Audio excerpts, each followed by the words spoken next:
اور کچھ ایسے بھی ہوں گے جو دن کو دن رات کہیں گے، کہ ایک دن کا مطلب وہ یہ لیں گے کہ جیسے ایک دن رات، جیسے آپ سے کہا جائے کہ ایک دن ہو گیا مجھے یہاں آئے ہوئے، تو آپ کہہ رہے ہوں گے کہ مجھے آج ایک دن اور رات بھی ہو گئی ہے۔ تو کچھ لوگوں آج بھی ہمارا جو رویہ ہے، عمومی رویہ جو وقت کو سمجھنے کا ہے، وہ ڈبل ہے۔ یعنی عام طور پر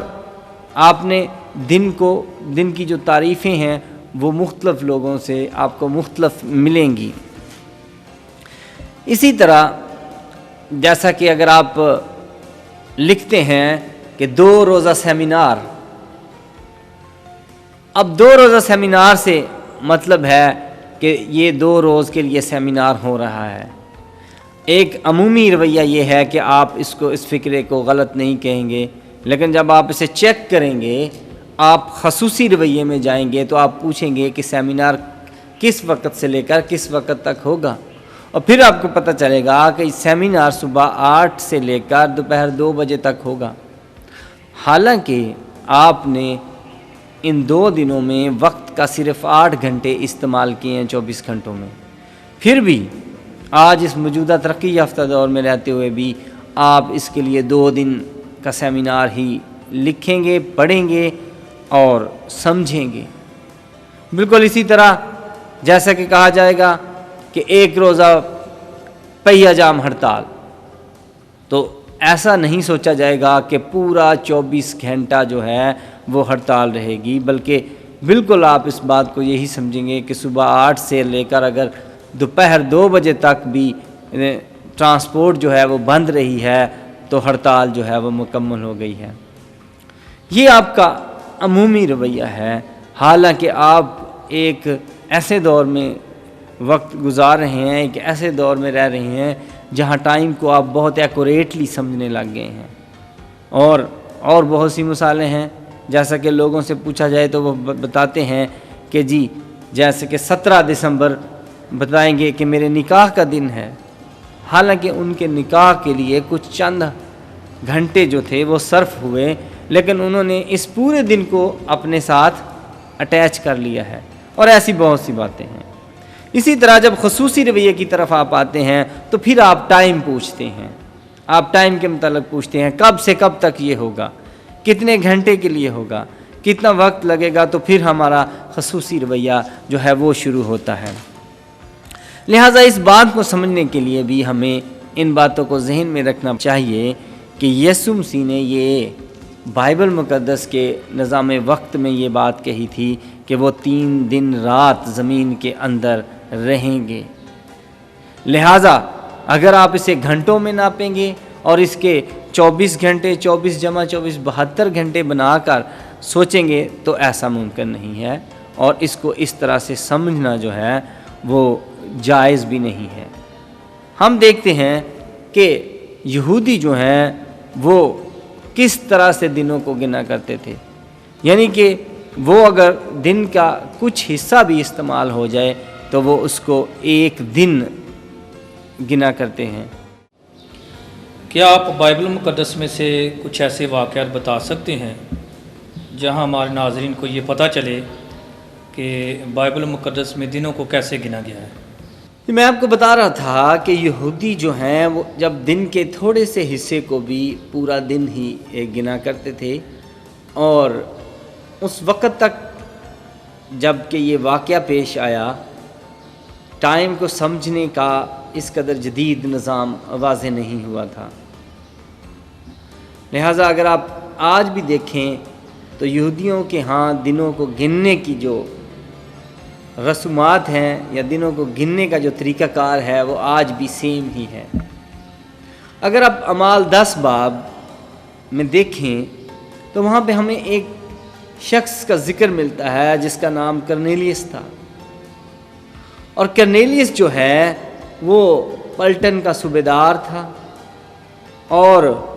وہ دیندار تھا اور اپنے سارے گھرانے سمیت خدا سے ڈرنے والا شخص تھا۔ کرنیلیس نے دنوں کو گنا ہے۔ ہم کرنیلیس کی مثال سے سیکھتے ہیں کہ یہودی کیسے دنوں کو گنتے تھے۔ اگر آپ اعمال 10 باب اس کی 3 آیت میں دیکھیں تو وہاں پہ لکھا ہے اس نے تیسرے پہر کے قریب رویا میں صاف صاف دیکھا کہ خداوند کا فرشتہ میرے پاس آ کر کہتا ہے. اور پھر فرشتے نے کرنیلیس سے کیا کہا؟ فرشتے نے کرنیلیس سے کہا کہ تو خدا کی نظر میں مقبول ٹھہرا ہے، لہٰذا یافا شہر سے شمعون جو پطرس کہلاتا ہے اسے بلوا لے.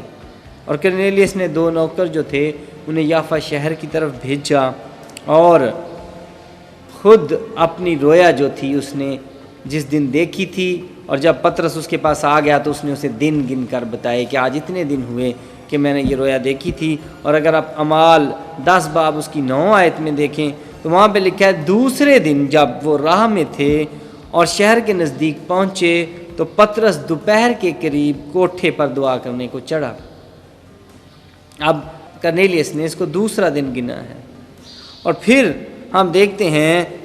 کہ اعمال 10 باب اس کی 24 آیت کے مطابق پھر لکھا ہے کہ دوسرے دن یعنی کہ تیسرے دن وہ جو پطرس تھا وہ ان نوکروں کے ساتھ اٹھ کر آیا. اور اعمال 10 باب اس کی 24 آیت میں ہم دیکھتے ہیں کہ وہاں پہ لکھا ہے کہ وہ دوسرے روز یعنی کہ چوتھے روز کیسریا میں داخل ہوئے. اب یہ 4 روز ہو گئے ہیں. اور اعمال 10:30 میں کرنیلیس نے کہا اس وقت پورے 4 روز ہوئے کہ میں اپنے گھر میں تیسرے پہر دعا کر رہا تھا. کرنیلیس نے 4 روز گن کر پطرس کو بتائے.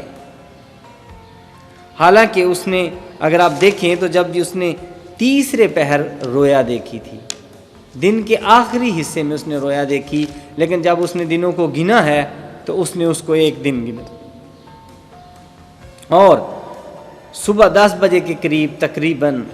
پطرس رسول جو تھے وہ ان کے پاس پہنچ گئے تھے اور وہ شہر میں اس کے پاس سامنے بیٹھے تھے، اور انہوں نے اس دن کو بھی گن لیا اور بولا کہ آج 4 دن ہو گئے. لیکن اگر آپ اسے گنیں آج کے دور میں رہتے ہوئے تو آپ ضرور کہیں گے جی یہ تو پورا نہیں ہوتا، یہ 4 روز نہیں بنتے، کیونکہ وہ تو شام کو رویا شروع ہوئی تھی. لیکن میں نے آپ کو بتایا کہ ہم نے اس بات کو 1 کرنتھیوں 15 باب کے مطابق جیسا کہ لکھا ہے کہ مسیح کتاب مقدس کے مطابق جو تھا وہ مصلوب ہوئے، دفن ہوئے اور جی اٹھے. ہمیں ان کو کتاب مقدس کے مطابق ان باتوں کو سمجھنا ہے، کتاب مقدس کے نظام وقت میں سمجھنا ہے. اور پھر میں ایک اور مثال آپ کو بائبل میں سے ہی سمجھانا چاہتا ہوں جہاں پر دنوں کو گنا گیا اور وہ آپ اگر آج کے دور میں گنیں گے تو آپ کے نزدیک وہ کم ہوں گے. آستر کی کتاب اگر آپ میرے ساتھ دیکھیں تو آستر جو تھی اس نے روزہ رکھا، کیونکہ یہودی قوم کے کو ختم کرنے کا حکم جو تھا وہ بادشاہ کی طرف سے جاری ہو چکا تھا. لہٰذا آستر کی کتاب 4 باب اس کی 16 آیت میں اگر آپ دیکھیں تو وہاں پہ لکھا ہے تم میرے لیے روزہ رکھو اور میں 3 روز تک دن اور رات نہ کچھ کھاؤ نہ پیو، اور میں بھی اور میری سہیلیاں اسی طرح روزہ رکھیں گی اور ایسے ہی بادشاہ کے حضور جائیں گی. یہاں پر ہم نے دیکھا کہ آستر نے کہا کہ وہ 3 دن رات کا روزہ رکھیں گی اور اسی طرح اس کی سہیلیاں. لیکن اگر آپ دیکھیں تو آستر 5 باب میں لکھا ہے اور آستر تیسرے دن جو تھی وہ شاہانہ لباس پہن کر بادشاہ کے حضور پہنچ گئی. اب دیکھیں، اور اسی شام کو ضیافت بھی ہوئی، اور اسی شام کو جب بادشاہ نے ساری بات کو سمجھا کہ یہ یہودیوں کے خلاف شرارت کی گئی ہے، ان کے خلاف مہم چلائی گئی ہے اور ان کو پوری یہودی قوم کو ختم کرنے کا منصوبہ بنایا گیا ہے، تو بادشاہ نے جب وہ حکم منسوخ کرنا تھا تو اس نے دعوت دی. آستر نے اس کو بادشاہ سلامت کو اسی شام ضیافت پر دعوت بھی دی، اور ہم دیکھتے ہیں کہ اسی شام وہ ضیافت میں گیا اور وہاں ضیافت کھائی گئی. حال اگر آپ سوچیں تو آپ کہیں گے کہ ابھی تیسرے دن کی رات رہتی ہے، کیونکہ شام کو ضیافت شروع ہو گئی تھی. تو آستر نے تو کہا تھا 3 دن اور 3 رات روزہ رکھوں گی. لہٰذا آپ کو ان باتوں کو اپنے نظام وقت میں رہتے ہوئے سمجھنا نہیں چاہیے، بلکہ آپ کو ان کو بائبل کے نظام وقت میں سمجھنا چاہیے، جس طرح سے یہودی سمجھتے تھے اور جس طرح سے اس وقت کا نظام وقت انہیں اجازت دیتا تھا، اور یہودیوں کے ساتھ بات چیت ہو رہی تھی، لہٰذا یسوع مسیح نے ان کے وقت میں رہتے ہوئے، بائبل کے نظام وقت میں رہتے ہوئے یہ بات کہی کہ وہ 3 دن اور 3 رات جو قبر میں رہیں گے۔ اور پھر اگر آپ احبار کی کتاب 12 باب اس کی 2 آیت وہاں بھی لکھا ہے کہ 8ویں دن لڑکے کا ختنہ کیا جائے۔ آپ بھی آج دیکھ لیں، اگر یہودی بچہ جو ہے، آج بھی بنی اسرائیل میں یہودی بچہ اگر منگل کو پیدا ہو تو اس کا ختنہ جو ہے اگلے منگل کو کر دیا جاتا ہے، اور پورے 8 روز اس کو گنا جاتا ہے۔ لیکن اگر آپ گنیں تو آپ اس کو 7 روز بنائیں گے، کیونکہ آج موجودہ نظام وقت جو کہ رومن ٹائم سسٹم ہے، اس میں جو 1 ڈے ہوتا ہے، پہلا دن اس